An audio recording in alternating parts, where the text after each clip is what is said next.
waaw c'est des liens que j'assume et que je porte avec. Je dis avec ñu jëlal la kàddu gi rek. non bàyyi rek ma wax parce que su ma mbokk mais grand tu lances la subjectivité. mais wax ko dëgg. mais vous verrez si je suis un homme subjectif. Non, quand tu le dis d'emblée à l'entame de ton propos tu assumes une amitié, tu dis. C'est pour que je fais une précision afin que nul n'ignore. Maintenant si à la. C'est de la courtoisie intellectuelle ça. Bon, si tu veux la courtoisie c'est au contraire c'est de l'élégance. Bon, l'élégance par contre n'est pas c'est une chose assez rare, hein. C'est une richesse assez rare. Pourquoi je le dis? Bon, parce que tout simplement pour ne pas biaiser. Mais je suis capable de raison, beaucoup plus de raison que d'émotion. Sur cette affaire dama toog lire Barth dégluwuma ko comme je vois les images dama lire. C'est vrai que entre bind loo lire ak loo déglu les intonations le rythme la prosodie tout ça qui intervient dafay indi nga am benn sensibilité boo ko lire mais boo ko lire te lire laa wax ça veut dire quoi? Excusez-moi mais on sait faire de rien un pipi de chat. C'est du pipi de chat. Quelqu'un qui te dit bu ma kenn seet si bu ko la ñëw si man bu kenn def ko coow bu kenn def dara demuma ces avocats vont aller mais wax bi frankulaay la wax bi frankulaay. Maintenant comme je le disais dañu ñun mën jël émotion jël affaire bi ko c'est tout et c'est ce que je dis c'est la raison qui disparaît. Maintenant bu ñu toogee dans la raison politique aujourd'hui s'arranger pour que Khalifa Sall bañ bokk présidentiel mais vous savez ce que ça veut dire? Ça veut dire on n'aura pas probablement un candidat sans Khalifa Sall mais ça veut dire c'est la radicalisation mais la radicalisation mais ça veut dire quoi? Mais c'est le pouvoir lui-même qui perd. C'est ça le truc politique. Ça veut dire qu'aujourd'hui les gens se sont battus ci biir xeex bi ils se sont battus pour quelque chose pour un dialogue pour que dialogue bi am ci biir dialogue bi mu am loo xamante ne nit ñi on a réglé un certain nombre de problèmes bu ñu régler un certain nombre de problèmes nit ñi di dem présidentielle et c'est maintenant qu'on va créer des problèmes pour que la présidentielle soit encore beaucoup plus compliquée pour tout le monde particulièrement pour le pouvoir. Ça n'a aucun sens. On peut pas vouloir une chose et son contraire amul sens donc par contre le procès là définitivement lu mu tudd ce rendez-vous fële à la cour lu mu tudd cour suprême peut définitivement effacer benn affaire et on passe à autre chose.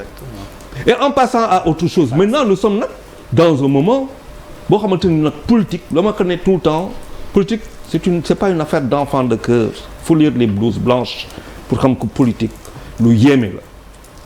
C'est le moment des discussions, c'est le moment des négociations, c'est le moment de préparer l'avenir parce que le gouvernement qui va venir le prochain gouvernement ñu bëgg ko ñu bañ ko. Mais la politique n'est pas une affaire d'enfant de cœur foofu nañ fa taxaw.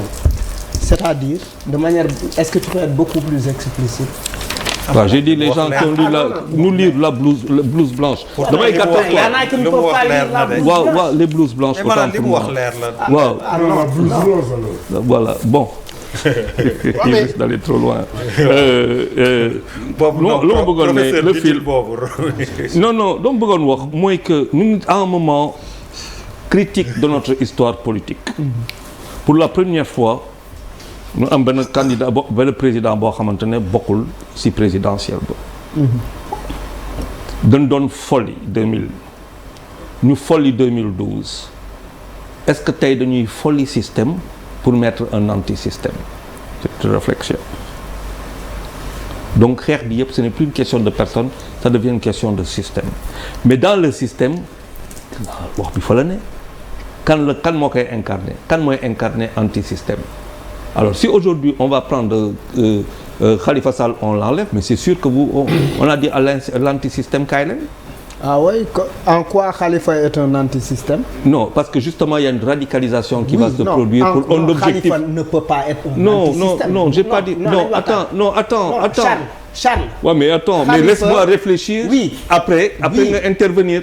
Khalifa. Oui. Voilà, laisse réfléchir. Tu sais. Il ne le dit pas. Khalifa ne dit pas qu'il est anti-système. J'ai jamais dit qu'il est anti-système ou qu'il est système. C'est ce qu'il dit. Parce que quand tu dis. Non. Quand on enlève Khalifa, on enlève un anti-système. En quoi Khalifa est un anti-système après avoir fait les beaux jours du PDS, après du PS, etc. Non, il n'a vraiment. Tu sais, je suis d'accord. Tu sais, pour avoir théorisé un certain nombre de choses et être arrivé à un résultat en 2012, je sais très bien de quoi je parle. Oui, Charles, tu n'as pas...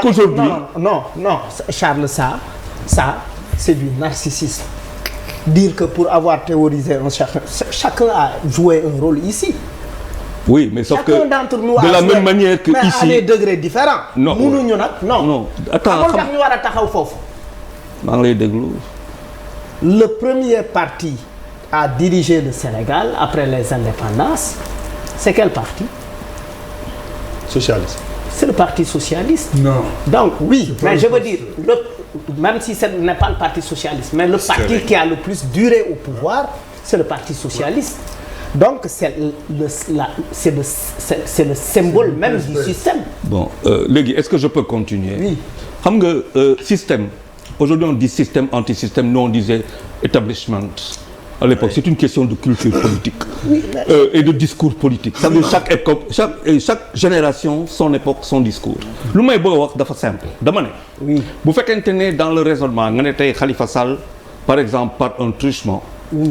Bu dee vote par les kii lu mu tudd parrainage par les élus bu bañ a bokk on crée une radicalisation extrême. Ça veut dire forcément des ralliements, des appels à voter pour. Et cela en politique ça veut dire que yow da nga wàññi. Il est préférable de faire, c'est justement ce que je dis, avec un système. Oui, je comprends. Oui, voilà. Attends, je sais. Voilà. Mais tu n'avais pas besoin de passer par un anti-système parce que c'est pas le mot approprié. Non, attends. Ça veut dire, il faut comprendre ce que je dis, quoi. Toi-même, tu viens de comprendre. Ah, non. Donc, ça veut dire que, boo toogee tey nga ne Khalifa Sall du bokk ci présidentiel ga. Tu as un Barthélemy. Qui est quand même assez. Vaut mieux l'avoir exactement. Donc mieux vaut faire avec ce qui incarne. Voilà, c'est ça que je veux dire. Donc à partir de ce moment, on va pas aller vers des contradictions, on va pas faire une chose et son contraire. Loolu laa doon expliquer.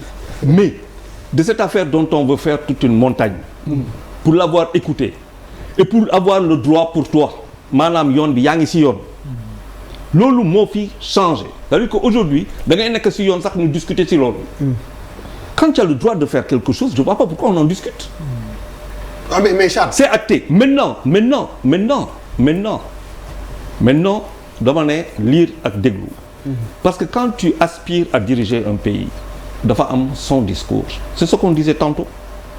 Il y a un discours, il y a le respect de l'institution, il y a un certain nombre de choses yoo xamante ne c'est dans le discours. Loolu mooy may comme l'a dit Badar Gadiaga, et on était d'accord sur cette affaire-là. Si tu n'es pas en mesure de répondre à la justice de ton pays, mais tu ne peux pas diriger cette justice-là.